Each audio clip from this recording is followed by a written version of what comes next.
Baik, yang pertama teman-teman sekalian, doa itu adalah harapan terindah yang kita mohonkan kepada Allah dari satu keinginan yang diharapkan terwujud. Ya, apa saja yang dimohonkan kadang-kadang ada kaitan dengan kebutuhan keluarga, ada dengan pekerjaan, ada dengan lingkungan kehidupan, dan doa menunjuk bahwa kita itu lemah. Itu poinnya. Kita itu lemah, kita butuh pertolongan, dan kita punya Tuhan. Karena itu Allah sangat tidak suka kalau ada hamba yang tidak mau berdoa. Innal ladzina yastakbiruna an ibadati, sungguh orang yang menyimpulkan bahwa dia itu cukup hebat sehingga tidak mau berdoa, maka nanti diberikan oleh Allah satu tantangan untuk selamat dari neraka jahanam saat kembali ke akhirat kelak. Kalau memang kamu hebat, gak butuh doa, ya kamu silahkan lepaskan diri dari ancaman neraka jahanam itu. Nah, dengan berdoa menunjukkan kita lemah. Dengan berdoa menunjukkan kita tidak bisa menguasai segalanya. Jadi kalaupun menata pekerjaan, tidak harus menguasai semuanya. Karena tidak mungkin kita bisa melakukan segala hal harus kita kuasai. Apa yang kita bisa optimalkan, jadikan itu sebagai titik fokusnya, yang lainnya melengkapi satu dengan yang lainnya. Kemudian dalam berdoa itu nanti ada beberapa etika, adab yang kalau kita kerjakan dengan adab itu mempercepat terkabulnya doa. Sama kayak anak minta ke orang tua, dengan adab kan lebih cepat diberikan dibandingkan dengan sekedar meminta tanpa adab. Yang ada malah orang tua bisa merespon dengan respon yang tidak diharapkan. Maka yang pertama, adab itu ada yang terkait waktu, kedua ada yang terkait tempat, ketiga ada yang terkait dengan keadaan. Misal, terkait dengan waktu, doa yang dipanjatkan di pertengahan malam itu berbeda waktunya dengan yang dipanjatkan dalam keadaan siang. Nah, kehusyuannya pun akan lain. Jadi kalau teman-teman buka Quran surah ke-73 Al-Muzammil di ayat yang ke-6. Ya, apalagi ini dipanjatkan dalam keadaan tahajud misalnya. Itu sentuhan ke hatinya lain. Inna nasyi'atal laili hiya asyaddu wata'aw wa aqwamu qila. Sungguh bangun malam itu supaya kita bisa bermunajat, itu keheningan malam bisa mengantarkan kehusyuan pada permohonan kita sehingga menyentuh kepada jiwa. Karena gangguannya nggak banyak. Makanya tahajud itu kenapa utama walaupun sholat sunnah? Karena memang malam ini kita bisa melepaskan dari kepenatan dunia, menghilangkan dari berbagai macam perhatian yang memungkinkan kita tidak khusyuk dalam ibadah. Kalau siang kan yang lihat banyak, ya kan? Ya, kalau ke masjid lagi sendirian khusyuk, begitu banyak orang makin meningkat, gitu kan? Nah, kalau malam siapa yang mau perhatikan? Riaknya tipis, ya. Kemudian sum'ah pengen didengar orang juga tipis karena nggak semua orang bangun.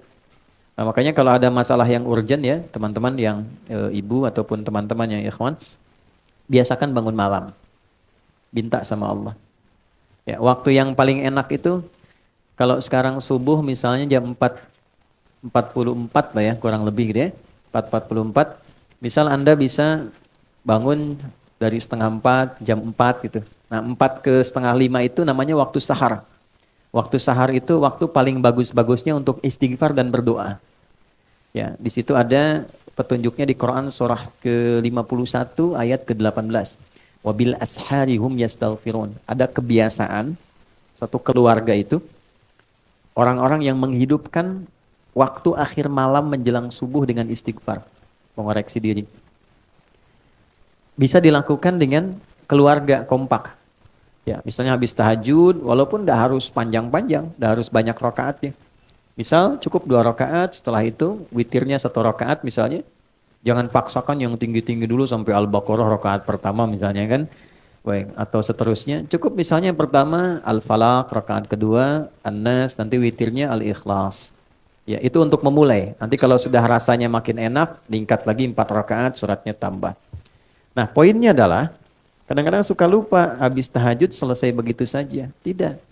Sunnah yang kedua istighfar. Nah, astagfirullahaladzim kan? Astagfirullahaladzim. Itu yang paling pendek. Astagfirullahaladzim alladzi la ilaha illa huwal hayyul qayyum wa atubu ilaih. Itu agak panjang. Tapi kalau mau detil dengan fikih Qur'annya, mulai dari suami. Ya kan? Minta maaf sama istri. Sayang, aku mohon maaf kalau selama ini belum jadi suami yang baik. Kadang tidak mengerti keadaan kamu. Kadang aku memaksakan yang bukan di luar kemampuanmu. Aku minta maaf kalau saatnya mesti kembali kepada Allah ternyata belum baik di hadapan Allah. Terus istighfar. Astagfirullah, ya Allah ampuni saya. ampuni saya. Respon sama istri, bang aku juga mohon maaf selama ini belum jadi istri yang baik, sering ngeluh sama kamu, kadang-kadang tidak jujur. Dia minta, ya Allah ampuni kami. Nah itu saat bersama-sama, ya Allah ampuni kami, itu rasanya lain ke hati. Nah itulah sakinah yang mempercepat itu datang. Ya beda ketika sendiri, dan itu sifat korektif kolegial, mengoreksi diri dengan bersama-sama dalam konteks berkeluarga, itu diajarkan di Al-Quran. Apalagi ada anak misalnya, tuh si kakak bilang ikut tahajud malam, mama papa aku minta maaf, selama ini belum jadi anak yang baik, selama ini sering nyakitin mama papa, itu semua istighfar, ya Allah ampuni kamu ya Allah, sayangi kamu ya Allah. Itu kalau bisa dibiasakan, apalagi tiap malam bisa sholat dan demikian, itu keluarga terjaga dalam keharmonian. Keluarga terjaga dalam keharmonisan. Selalu harmoni, ketenangan. Dan yang paling indah adalah disitulah saat doa terkabulkan. Ya, ibadi itu hadis kutsinya. Hambaku, kan? Engkau mau minta apa? Engkau mau minta apa? Ya, man istaghfara ghafartulah. Siapa yang istighfar, aku ampuni. Istighfar itu kan mengoreksi diri kita. Artinya mohon maaf, setiap orang kan pasti punya kekurangan. Jadi kalau seorang suami, seorang ayah dengan segala kerendahan hati, dia mengoreksi dirinya, tahu ada potensi kuat untuk berubah. Ketika Allah ampuni, kesalahannya dihilangkan, kesolehannya dimunculkan. Jadi ciri orang yang diampuni itu, perbuatan salahnya hilang, solehnya muncul. Lisan itu kurang baik. Bagaimana diampuni dosa lisan? Berubahlah tampilan lisan ini dengan berkata yang baik dan ditinggalkan yang tidak baik yang sebelumnya dilakukan perbuatan itu. Itu poinnya. Ya, kita ingin bertobat dari harta yang haram, maka perbuatan yang mengantarkan pada haram jadi hilang, yang halal jadi muncul. Itu tanda penerimaan tobat di hadapan Allah. Terjadi perubahan kebaikan. Nah, sama kalau tadi di rumah tangga ada korektif, sifat mengoreksi kepada diri, lalu diampuni oleh Allah yang salah-salah itu, terjadilah perbaikan. Kebiasaan yang kurang bagusnya berubah menjadi baik. Itu potensi tertingginya dilakukan pada waktu apa? Pada tahajud, di waktu sahar. Kemudian man sa'ala, ya, a'ta, siapa yang meminta Allah berikan. Ya, man su'ila a'ta, siapa yang meminta kepada Allah dimintakan kemudian diberikan. Kemudian nah ini poinnya. Perhatikan baik-baik, ini kalimatnya. Wa man da'a ajaba, siapa yang berdoa dijawab. Nah, jadi biasakan kalau ingin berdoa bisa diisi dengan istighfar terlebih dahulu. Makanya sebelum kita doa pasca sholat kan istighfar dulu. Istighfar, Allahumma antas salam, kemudian yang subhanallah, alhamdulillah, Allahu akbar, baru kesananya turunan ada doa kan. Ya, bagaimana minta dalam keadaan kotor? Masih banyak dosa, masih minta gitu kan. Kan secara normal, secara logika juga tidak nyambung. Jadi kita bersihkan dulu baru kemudian kita memohon kepada Allah. Jadi ini kalau dibiasakan waktu tengah malam, menjelang akhir malam ke subuh itu waktu yang terbaik untuk berdoa. Di antara yang lain, antara adzan dengan iqamah misalnya itu waktu. Yang kedua tempat. Ada tempat-tempat tertentu yang secara spesifik mempercepat terkabulnya doa. Misal, ada yang tempatnya itu untuk umum di Mekah, area Ka'bah, kan? Multazam, Raudhah. Tapi kan nggak semua kita bisa ke sana. Karena itu apa yang bisa kita lakukan? Masjid. Ya. Ini yang teman-teman yang laki-laki ya, ada kebiasaan di sahabat Nabi itu diajarin sama Nabi kalau mau beraktivitas ke masjid dulu. Oke? Mereka berangkat dari masjid setelah subuh, salat syuruk, udah punya agenda. Jadi agenda itu disiapkan dari malam. Besok mau ngerjakan apa, dirapikan. Nah, subuh berangkat ke masjid, membawa agenda itu yang sudah kita pahami. Nanti dalam sholat, kita minta sama Allah. Dalam sujud, kita belajar di pertemuan lalu, dihadirkan, ya, dalam hati kita, minta dimudahkan, minta dibantu, minta dibimbing. Minta ditolong. Baik, nanti pulang, menariknya, diajarkannya ke masjid dulu sebelum ke rumah. Coba teman-teman bisa praktekkan ya, kalau nanti dari kantor, sebelum nyampe rumah, singgah di masjid dulu. Ambil wudhu, sholat 2 rakaat, pulang. Itu auranya akan beda dibandingkan langsung dari kantor ke rumah. Nggak percaya silakan. Di masjid itu auranya ada aura ketenangan, kenyamanan, kedamaian. Jadi pulang nyampe rumah itu yang didapatkan oleh keluarga, aura kedamaian. Dan itu yang dibutuhkan. Dibandingkan dengan macet di jalan, di kantor banyak persoalan, ketika ke rumah melihat anak yang sudah nunggu seakan jadi beban. Jadi masalah. Ya kan? Pusingnya dibawa ke rumah kan? Beda dengan Anda sholat 2 rakaat, setelah itu berdoa, ya Allah aku sudah berikhtiar seperti apa yang telah Engkau perintahkan, Sekarang aku bertawakal hasilnya dari apa yang telah engkau janjikan. Pulang ke rumah ketemu anak semuanya senang. Dia menunggu, ada yang bikin gambar, ada yang macam-macam. Dan ingat ya, Anda sehebat apapun di kantor, yang dibutuhkan oleh anak dan istri di rumah adalah sosok ayah dan suami. Bukan seorang direktur, bukan seorang manajer atau seorang ahli apapun. Saya jadi ustadz, jadi kiai sampai hari ini, alim misalnya disebut oleh orang syekh di luar, sampai ke rumah nggak pernah anak saya menyebut dengan nama itu. Assalamualaikum kiai, nggak ada. Ini bikin ayahnya kok. Ya, ini bikin ayahnya. Assalamualaikum ustadz, nggak ada. Tunggu sampai malam pun, buya, main kuda yuk. Ya, masih main petak umpet, main kuda-kudaan, dan mereka menggambar, kadang bikin karya berjam-jam cuman pengen dilihatkan pada ayahnya. Lantas siapa Anda yang kemudian direktur di perusahaan? Nyampe ke rumah pengen jadi direktur juga. Terus anak ya dengan segala ekspresinya ingin dipersembahkan, lantas tiba-tiba mendapatkan kemarahan yang bukan pada haknya. Nah ini ada bagian tertentu yang bisa kita dapatkan dari aura masjid. Kalau pengen tarik ke rumah bikin mihrab. Ya, masa rumah luas, kamar banyak, gak ada satupun dihususkan untuk ibadah. Ya, mihrab itu tempat khusus yang fokusnya untuk ibadah saja. Dibaca Qurannya di situ, ngajinya di situ, sholatnya di situ. Tapi dunia keluar. Oke, termasuk bikin status, ciplik lagi di mihrab jangan ganggu ya. Nah, ini keluar dulu tuh. Ya, jangan dipakai, makan, minum, keluar. Mihrab itu tempat yang disebut spesifik dalam Quran. Dia punya dua keistimewaan. Mempercepat terkabulnya doa, mendatangkan rizki dari sisi yang tidak diduga. Ya, itu ada di Quran surah ketiga Ali Imran ayat 37. Ya, fataqabbalaha rabbuha biqabulin hasanin wa ambataha nabatan hasana wa kaffalaha Zakaria. Poinnya, kullama dakhala 'alaiha Zakaria al-mihrab wajada 'indaha rizqa. Qala ya Maryamu anna laki hadha? Qalat huwa min 'indillah. Poinnya, innallaha yarzuqu man yasha' bighairi hisab.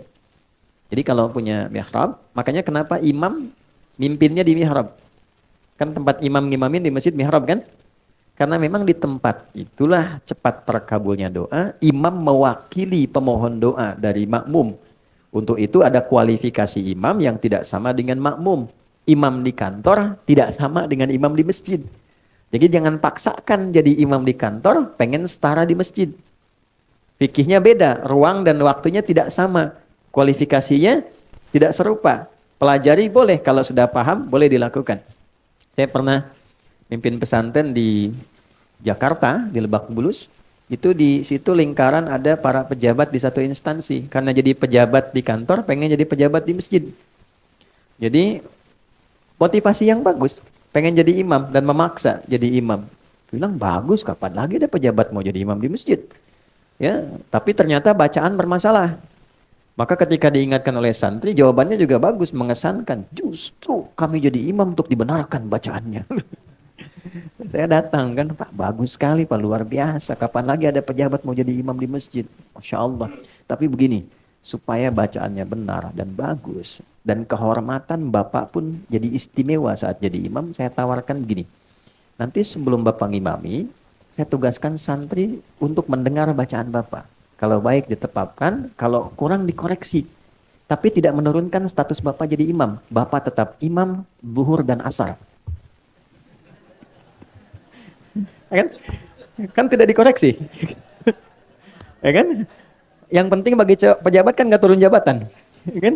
Bapak tetap imam tapi zuhur dan asar. Tapi kalau ingin subuh, maghrib dan isya, Bapak dengarkan dulu, santai koreksi. Nah, dalam rangka koreksi itu, saya pimpin dengan yang lain. Oh, sepakat Ustaz. Yang penting kan nggak turun jabatan, ya kan? Nah, setelah berlangsung dipimpin, terasa bagus, nyaman, akhirnya kita tawari, Pak silakan. Oh enggak, udah ini aja, bagus kok, ya kan? Nah, jadi kadang-kadang ada pola komunikasi hikmah itu tidak harus selalu marah. Orang belum tahu diberitahu, bukan dimarahi. Ya, maka di rumah bikin, walaupun tidak harus satu ruangan, sehamparan sejadah, kita bisa sholat, kita bisa minta. Nah, itu mempercepat terkabulnya doa. Jadi tempat sudah, kemudian waktu juga sudah, ya kan? Nah, yang ketiga adalah kondisi. Kondisi itu biasanya berkumpulnya orang-orang saleh saat pengajian. Ya, hadisnya ada di riwayat Ibnu Majah. Ya, man salaka tariqan yaltamisu fihi ilma, sahalallahu lahu tariqan ilal jannah, Wa innal malaikata la tadau ajnihataha ridan li talibil ilmi. Paham? Tidak. Siapapun yang menginvestasikan, meluangkan waktu, tenaganya, kesibukannya, dan dia arahkan satu bagian waktunya untuk belajar agama. Walaupun dia cuma ngaji satu ayat, satu hadis, itu Allah perintahkan pada malaikat, catat semua investasi, waktu, tenaga, keringatnya, untuk dilipat gandakan pahala demi meringankan langkahnya menuju surga. Oke? Jadi ini nggak mudah. Wa innal malaikata, dan berikan satu tambahan, saat dia mulai berangkat, tapi niatnya memang spesifik untuk belajar. Maka ada malaikat yang Allah perintahkan untuk membentangkan sayapnya, memberikan ridha kepada orang ini sampai dia pulang kembali. Nah, di antara makna ridhonya malaikat itu, di antara maknanya mengaminkan doa yang dimohonkan. Itu teman-teman, saya yakin sekali banyak yang punya harapan pengen ini dan itu, dari sejak berangkat tuh isi dengan doa. Oke? Di jalan, belum datang isi dengan doa. Selesai kita berdoa, pulang. Nah, di antara doa itu ada yang sifatnya umum, ada yang mungkin sifatnya spesifik. Hadirkan tuh. Ya, karena malaikat mengaminkan. Karena itu malaikat sifatnya ghaib, nggak nampak. Kalau nampak kan masalah. Ya Allah, mohon malaikat samping. Kenapa John? Bapak siapa? Malaikat maut. Nggak jadi kita doa balik. Ya, nah ini sifat-sifat seperti ini. Alhamdulillah 3 ini tergabungkan. Tempatnya baik, tempat orang menghafal Quran, rumah Quran, dalam keadaan yang baik, dan insya Allah dengan orang-orang yang baik. Saya sebetulnya banyak nerangkan hampir 20 menit, hanya ingin mengembalikan ke awal. Apa bagian awal tadi, mudah-mudahan berkumpulnya kita di tempat yang baik, dalam keadaan yang baik, dengan orang-orang yang baik, insya Allah mengantarkan dengan doa kita dan merubah kita menjadi orang yang lebih baik.